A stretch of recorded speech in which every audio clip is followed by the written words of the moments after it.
Estamos en el Rincón de Tuarco, en un ejercicio democrático para conocer a los aspirantes a la alcaldía de Cali. Hoy, Jaime Arizabaleta, muy joven, y ha tomado la decisión de lanzarse a la alcaldía de Cali. Bienvenido, Jaime. Gracias, Wilson. Un saludo muy especial para vos, para todos los amigos de Tuarco y a toda la ciudadanía que hoy nos escucha. Bueno, Jaime, cuéntenos de usted. ¿Quién es Jaime Arizabaleta para que los conozcan la gente en la ciudad de Cali? Bueno, Jaime Arizabaleta es un abogado de la Sí. Universidad Javeriana que ha escrito columnas. En el 22, digitalmente, yo creo que fui el columnista más leído en todo el país los domingos. Los domingos hacíamos una puja en tema de tendencias en Twitter y siempre ocupábamos el primer lugar. Es más que un columnista, es un activista. No solamente mi tema se ha quedado en los escritos, sino también hemos liderado varias marchas contra temas injustos, por ejemplo, contra el plebiscito, a favor del no, contra el Acuerdo de La Habana. Eso fue en mis épocas de universidad y fue una manifestación muy nutrida. Esa la lideramos y ahorita hemos liderado varias marchas contra este gobierno y lo que nosotros pensamos que no está bien. Me he considerado, Wilson, una persona valiente, porque en ese proceso de activismo digital y de columnas he enfrentado a los grandes poderes de este país, con poquitos años, sin mucho respaldo político, y los he enfrentado con valentía. Y esa es una característica, Wilson, que creo que hoy tiene que tener esta ciudad. El próximo gobernante, además de ser honesto, debe ser un valiente, porque enfrentar a las bandas criminales de Cali, que hizo más de 142, no es fácil. Hay que tener mucha valentía y mucho arrojo, y eso es lo que tiene Jaime Arizabaleta. Jaime, cuando uno maneja el tema digital, no solamente maneja el tema de los alcances, sino también la analítica. Y la mide mucho por la forma como la gente comenta y las reacciones que tiene.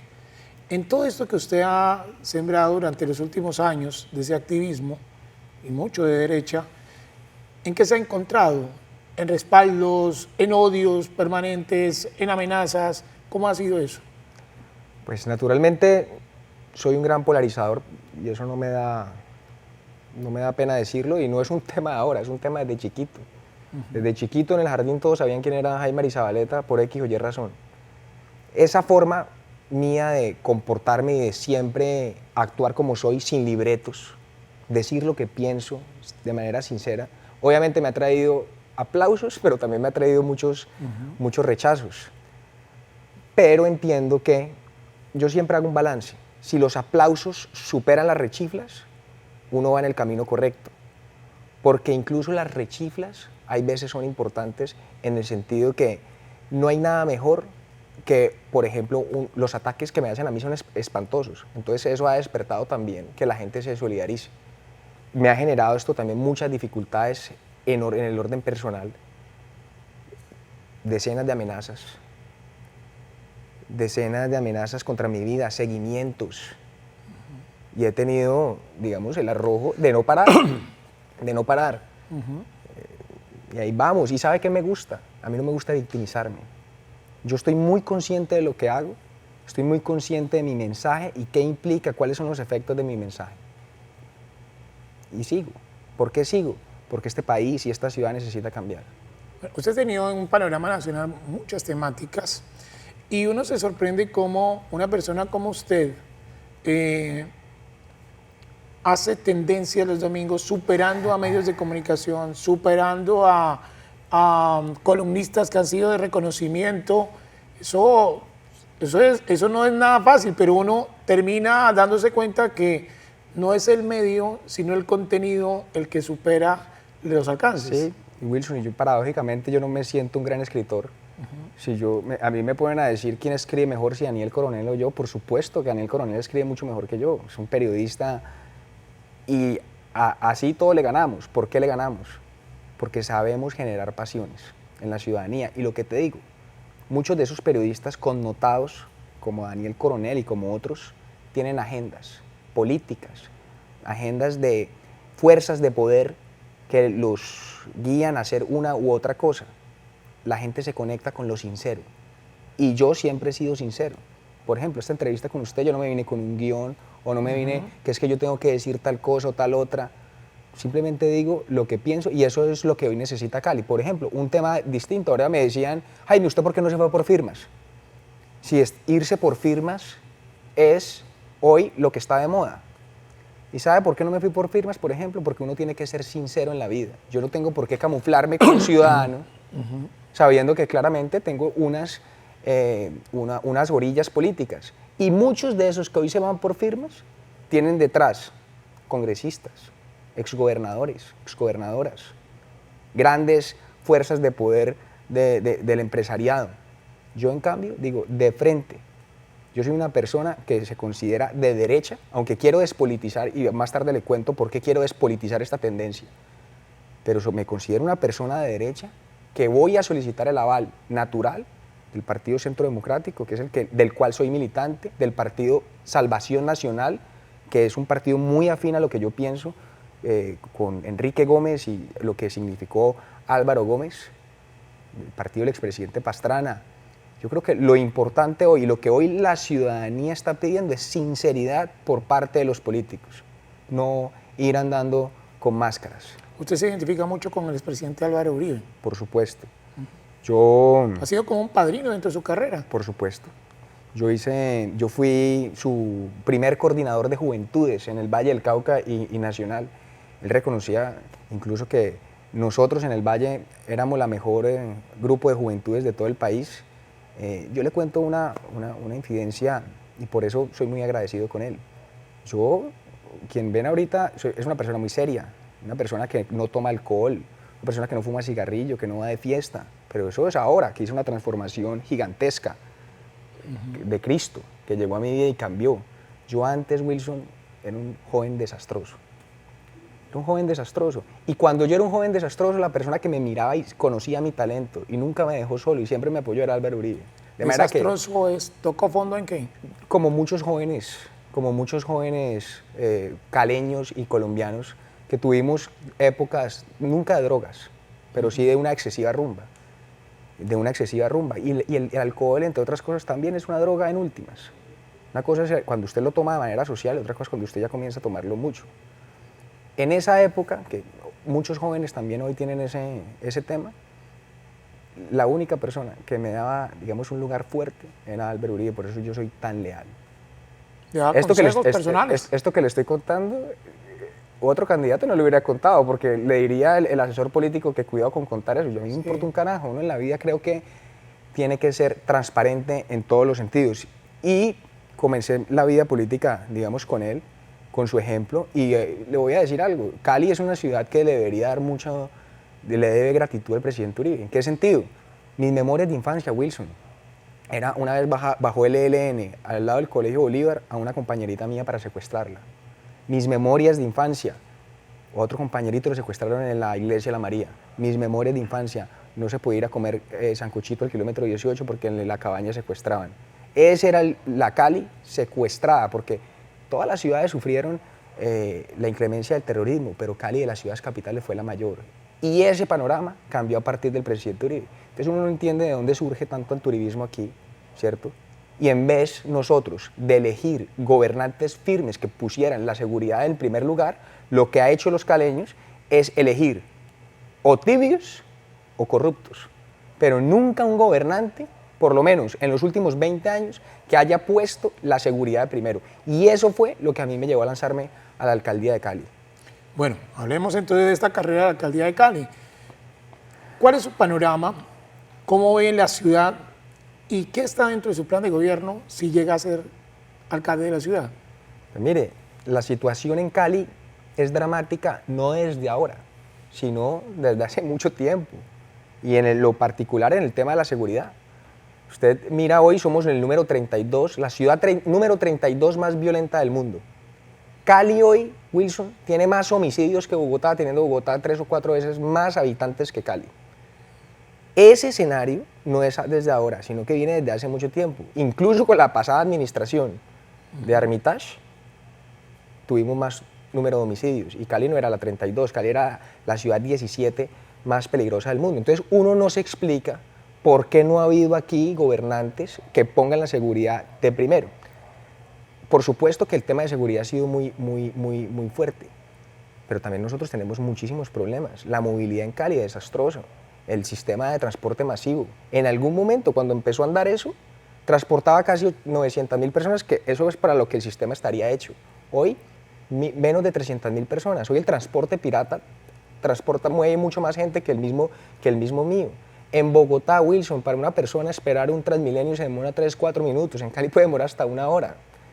Ya en Cali no se respetan los carriles del mío, eso es una cosa impresionante. Usted va a Bogotá y a pesar de que el Transmilenio puede ser desastroso y puede tener mucho problema, pero la ciudadanía ya respeta el carril para los buses. Aquí usted va por algunos sitios de Cali y ya ese carril de los buses no es exclusivo de los buses, sino también de motos y de automóviles. Ahí ha habido para mí también voluntad incluso de la administración de destruir ese sistema.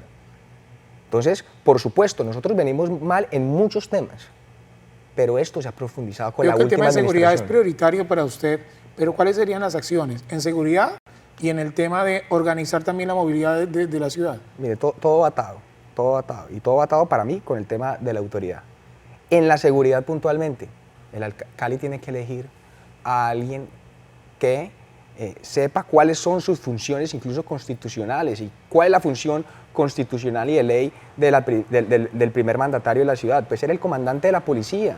Aquí nosotros no estamos acostumbrados a que Jorge Iván sea el comandante de la policía, sino que en el paro fue y fungió más o menos como el comandante de la primera línea.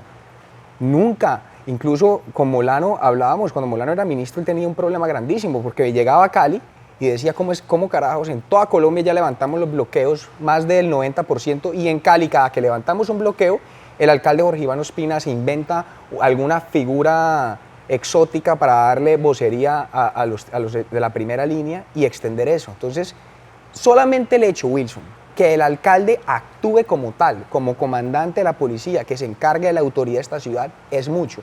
Yo le podría aquí hablar de muchas medidas que se pudieran tomar. Por ejemplo, uno nos explica por qué de los 4.2 billones de pesos del presupuesto de Cali apenas 70.000 están orientados para el tema de la seguridad. Por supuesto que eso hay que aumentarlo. Y otros candidatos te podrían decir, no, hay que aumentar el pie de fuerza, hay que aumentar las cámaras de vigilancia, hay que aumentar la luminosidad en los parques. Pero para mí lo más importante que tiene que haber es la voluntad política del gobernante de poner la seguridad primero y de estar dispuesto a rescatarla. Porque enormes ejemplos ha habido, Wilson, alrededor de la historia, donde ejércitos numerosos, brillantes, pero si los comanda un cobarde fracasan. Y al revés, ha habido ejércitos pequeños, limitados, que los comanda una persona con valentía, dispuesta a perseguir los resultados y ganan guerras. Nosotros los caleños, Wilson, tenemos que entender que Cali está en una guerra. Y yo le pregunto a los caleños, si es o no guerra, que en los últimos 4 años hayan asesinado a casi 6.000 caleños, si es o no guerra, que cuando uno sale, Wilson, desde la casa, tenga que toparse siempre con un atraco o con una acción sicarial. Le pregunto a los caleños si usted o alguno de sus cercanos o alguno de sus familiares ha sido víctima de un hurto por lo menos en el último año. La extorsión está disparada. Entre otras cosas, ahorita hablé que había una disminución en los homicidios, pero han aumentado otra suerte de delitos. ¿Y cuál es el fenómeno? Yo no puedo, digamos, asegurar lo que le voy a decir, pero esto es un fenómeno que sucede. Cuando disminuyen los homicidios y aumentan los otros delitos, es posible que haya un pacto con mafias por parte de los organismos del Estado para hacerse pasito. Eso ha pasado en muchos sitios y eso, digamos, ¿Cree que esté pasando eso en Cali? Por supuesto, no lo aseguro. ¿Pero qué lo hace suponer? Que los homicidios han disminuido mientras otros crímenes, mientras otros delitos, por ejemplo, como la extorsión, como los hurtos, han disparado. Hoy el control territorial de las bandas criminales en Cali es muchísimo mayor que el de antes y eso tiene una explicación natural y por eso aquí el tema. La seguridad de Cali no solamente es importante para Cali, sino para Colombia y el mundo. Cali está ubicado en un punto estratégico impresionante y en un corredor de la droga. Desde Cali hasta el norte del Ecuador, Wilson, está el 70% de los cultivos ilícitos en el país. Solamente en Jamundí hay 2.000 hectáreas de cultivos ilícitos. Es como si los bogotanos, yo decía estos días en una entrevista en semana, allá decía, es como si ustedes aquí los bogotanos tuvieran 2.000 hectáreas de cultivos ilícitos en La Calera. Eso es impensable. Lo que pasa es que nosotros ya nos acostumbramos a esta situación, ¿cierto? Entonces, la situación de Cali es dramática. ¿Eso qué hace? Que las bandas criminales en Cali, que son más de 142, tengan mucha plata. Y expertos hablan que tendrían 6, 7 billones de pesos. Y si yo le digo a usted que el presupuesto de Santiago de Cali es de 4.2 billones, entonces estamos hablando que las bandas criminales tienen más poder económico que la misma alcaldía. Por eso cuando a mí me aterra los otros candidatos, cuando usted les pregunta por el tema de la seguridad, ellos ¿cómo le responden? Le comienzan a hablar del tema social. Y después, como si les diera pena para no ser ellos estigmatizados, le hablan a ustedes de las medidas de choque. ¿Cómo carajos, Wilson, uno compite con unas organizaciones que ganan más de 7 billones de pesos con ofertas sociales y políticas de empleo? Por ejemplo, un joven sicario le pagan 15, 20 millones de pesos. Entonces usted, para competir con eso, con una política de empleo, más o menos tendría que pagarle a ese joven más de 15, 20 millones de pesos y nombrar una multinacional. ¿Qué es lo que se tiene que hacer urgentemente? Por supuesto que el empleo y todas estas situaciones son muy importantes y la educación, pero no porque eso tenga una incidencia tan directa en el tema de la inseguridad. Para mí, le digo, eso puede sonar muy polémico, pero para mí la pobreza no es causa de la violencia. Y le voy a decir por qué. Porque si hay algo que yo he visto en mi vida, es gente de los sectores populares de Cali honorables, que no se roban un peso, madres cabezas de hogar, que se levantan todos los días a velar por sus hijos y para llevar la comida a la casa, y no se roban un peso. Y sí he visto, Wilson, personas de los mejores colegios, de las mejores universidades, de las mejores familias, son los bandidos. Entonces, ¿por qué ciudades más pobres que Cali son menos inseguras? Bueno, veo que usted tiene mucha empatía con Bukele y con muchas cosas que él hace. ¿Qué aplicaría dentro del sistema que tiene él aquí en Cali si usted llega a ser alcalde? Mire, Wilson, yo entiendo muy bien lo que son las competencias de un alcalde y las competencias de un presidente. Yo ahorita lo que puedo hacer es adaptar y asesorarme de ellos, pero yo no puedo calcar, porque no tengo las atribuciones presidenciales y ni siquiera teniéndolas podría calcar a lo que está haciendo allá, porque eso sería más un trabajo también coordinado incluso con el legislativo. Ellos están sí, pero usted está ahí hablando de cárceles, no de penitenciarias, sino claro, también de... Entonces, ¿en qué podría ser yo? Yo, por ejemplo, tengo una gran relación con el embajador de El Salvador en Colombia, tengo una gran relación con esos congresistas. Entonces, he dicho que yo lo que voy a hacer es asesorarme de ellos, y eso es muy normal. Lo que pasa es que, como lo digo yo, es muy polémico, pero entonces la gente no va a Alemania a asesorarse de movilidad, de temas de movilidad, o la gente no va a los Estados Unidos a asesorarse de temas de tecnología. Pues por supuesto que uno tiene que asesorarse de Bukele, porque es que Bukele hizo que El Salvador, que era el país más inseguro de toda América Latina, hoy se convirtiera en el país más seguro, superando incluso a Canadá. Y él rompe un paradigma. ¿Qué le enseñaron a uno, Wilson, desde muchachito en los colegios, hasta en el jardín, en las universidades, en la familia? Que siempre cuando usted iba a una confrontación armada, la confrontación armada tenía sí o sí que llevar a una mesa de diálogo. Por ejemplo, ahí no le respondió a la pregunta, sino que me apasiona. Ahora le respondo exactamente, puntualmente, y Bukele rompe ese paradigma, que no hay que llevar a las organizaciones criminales a una mesa de diálogo, que a las organizaciones criminales se les puede exterminar. Y eso es lo que él está haciendo con las maras. ¿Y por qué lo ha hecho con éxito? No solamente por el tema de la cárcel, sino porque él es el único líder, no de izquierda, porque él no se asume como de derecha como tal.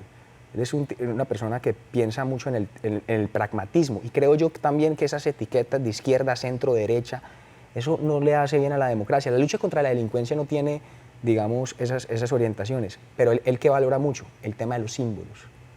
Él no solamente es la confrontación contra esas organizaciones, sino que les destruye los símbolos. ¿Qué símbolos les destruye?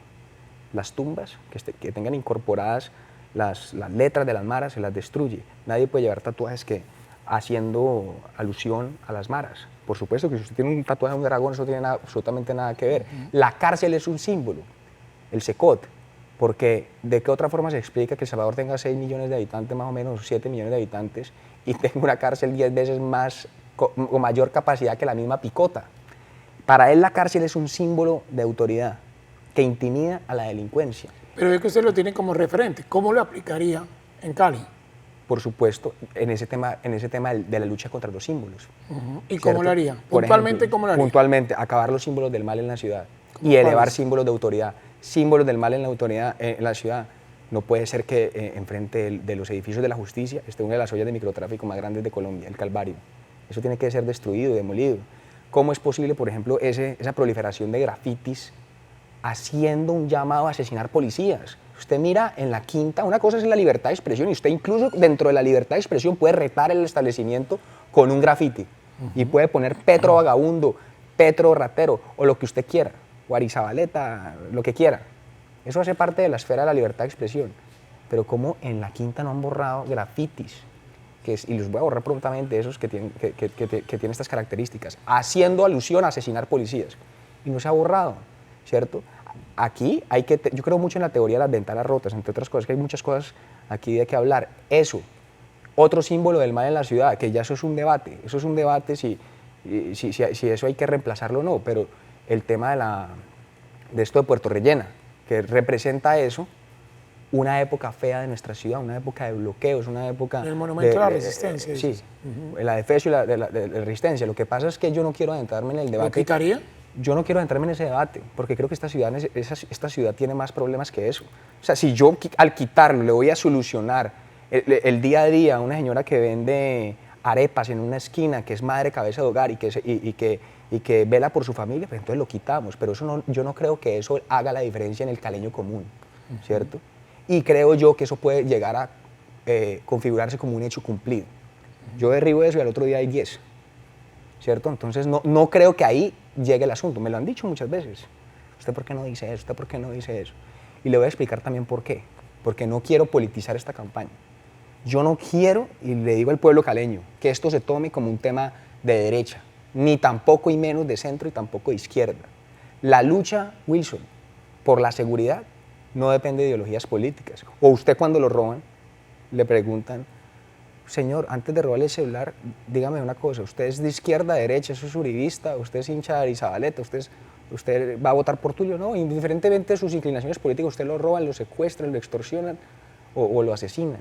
Esto es un tema de puro pragmatismo. Incluso la izquierda, alguna persona de izquierda, que me ha pasado mucho, de personas de izquierda arrepentidos de haber votado por este gobierno y que quieren sumarse a nuestra campaña, y esos son muy bienvenidos. Esto no es un tema de ideologías políticas. Entonces, por ejemplo, eso digamos, ni siquiera me gusta mencionarlo, ese tema, pero sí le digo que es un monumento del mal. Y en cambio sí, elevar monumentos de autoridad. Se va a hacer el búnker de la Fiscalía, ¿cierto? Que empiece la construcción, ya anunció el señor Ospina eso, con bombos y platillos. Eso es un símbolo de autoridad. Símbolo de autoridad es la cárcel. Ese es un símbolo de autoridad. Y hablando del tema de la cárcel. Sí, porque ha tenido mucho debate. Mucho debate. ¿Se puede, no se puede? Pues por supuesto se puede. Lo que pasa es que como lo dice Jaime Arizabaleta, pero es la figura, ¿y para qué se va a utilizar? Claro, como es Jaime Arizabaleta, entonces no se puede. Pero Daniel Quintero está en un proyecto similar, Claudia López está en un proyecto similar, y además incluso, le digo Wilson a los oyentes, es una orden constitucional. La Corte Constitucional en Colombia, en muchas de sus sentencias, expresó lo que se denomina el estado de cosas inconstitucional. ¿Qué es el estado de cosas inconstitucional? Es la sistematicidad de la violación de los derechos humanos. ¿Por qué? Por el gran hacinamiento carcelario. En Villanueva hay cupo para 2.000 presos y hay como 4.000 o 5.000.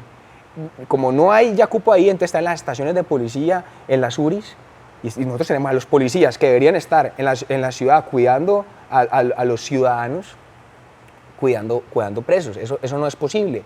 Hay un 270% de hacinamiento carcelario dentro de las estaciones de policía, por eso es que se vuelan tan fácil. Y la Corte Constitucional dio una suerte de de exigencias a todas las ramas del poder público. A la legislativa, por ejemplo, voy a poner ejemplo, la exhortó a no abusar del populismo punitivo. A la rama judicial, a los jueces, les exhortó a no abusar de la figura de la detención preventiva, porque la gran mayoría hoy de presos no son sentenciados, sino que son procesados, son sindicados.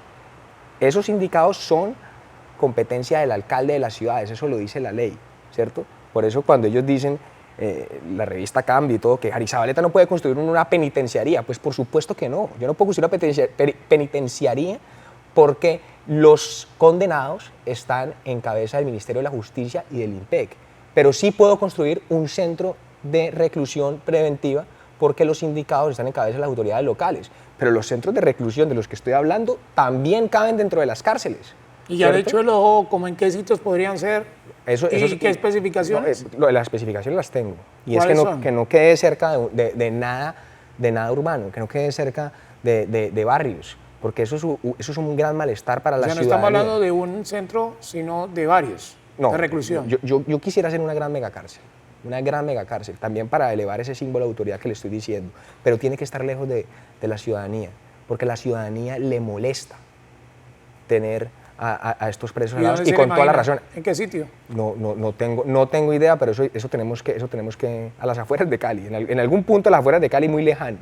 Y le voy a decir algo, otro tema que se me olvidó tocar, y es que vea lo que pasó con el negro Olver, es que el tipo que estaba en la cárcel y que empezó a extorsionar gente desde adentro y a ordenar homicidios desde adentro. Estos días salió un tipo de un grupo delincuencial del Tolima diciendo que si no lo trasladaban de patio, entonces el tipo llegaba y hacía un plan pistola.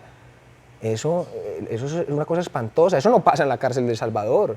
Y le voy a decir algo que así suena polémico, y ojalá esto lo vea toda Colombia. En las cárceles de Colombia se violan más los derechos humanos, producto del hacinamiento carcelario, que en las cárceles de El Salvador. Por supuesto. Imagínese usted una celda donde hay capacidad para 20 personas y usted le mete 100, uno encima del otro, un tipo ahí en el patio cobrando por las colchonetas, por los jabones, el tema de las armas, se asesinan allá adentro. Entonces, aquí hay un tema. Nosotros, los colombianos, nos encanta señalar y señalar, pero no nos gusta a nosotros solucionar las problemáticas nuestras. Entonces, ese tema de la figura de autoridad que usted me dice, eso lo haría. Por ejemplo, ¿qué otro tema lo haría? El uso de las tecnologías. Bukele es un duro en eso. Y no empezó como presidente, sino cuando era alcalde de San Salvador. Entonces, incorporar el tema de tecnologías aquí, yo sé que hoy hay, pero obviamente no son efectivas. Tan no son efectivas que el encargado de la seguridad en Cali, Dranguet, siempre que suben un video, el señor dice que eso es fake, que eso es falso, que eso hace parte de un tema que le quieren hacer daño a la ciudadanía. Falta aquí ponerse las pilas con eso, Wilson, y aquí estoy yo para lograr ese cometido. Bueno, me voy con Yorley Mosquera, que es el director de contenidos, uno de los directores de contenidos de Tu Arco. ¿Qué pregunta tienes, Yorley? Hola Jaime, bienvenido a este espacio de Tu Arco en donde los precandidatos a la alcaldía de Cali llegan y cuentan un poco de lo que es su recorrido y sus propuestas. Iniciando con un tema importante que tocabas ahora, era la situación del búnker de la Fiscalía y la importancia que tendría para la ciudad estas construcciones, bien sea la terminal del Mío, centros comerciales, temas de vivienda, pero algo importante aquí y es conocer su postura frente a los planes que se harán para los habitantes en condición de calle, que muchos de ellos podrían trasladarse a otras zonas de la ciudad. ¿Qué temas se tocarán desde bienestar social, por ejemplo? Yorley, esa es una excelente pregunta, y si algo, yo soy una persona que yo me considero, por mis formas cristianas, soy muy humano, y a esta gente hay que darle siempre una segunda oportunidad, pero la droga es maldita, y esto tiene un problema, que cada habitante en condición de calle es un foco de delincuencia, tristemente, porque son personas que incluso pierden su voluntad y por una droga, venden drogas, andan armados, se asesinan entre ellos, están en nuestros parques y muchas veces, por ejemplo, ellos están en los parques y la ciudadanía que quiere estar en esos parques con sus hijos, con sus familias, pues huyen y no están ahí. Entonces, los parques de Cali están llenos de habitantes de calle, ¿cierto? Esto es un problema grande. Yo creo que hay que hacer y elevar también otro símbolo de autoridad y también de humanidad, sitios donde ellos puedan ir a rehabilitarse.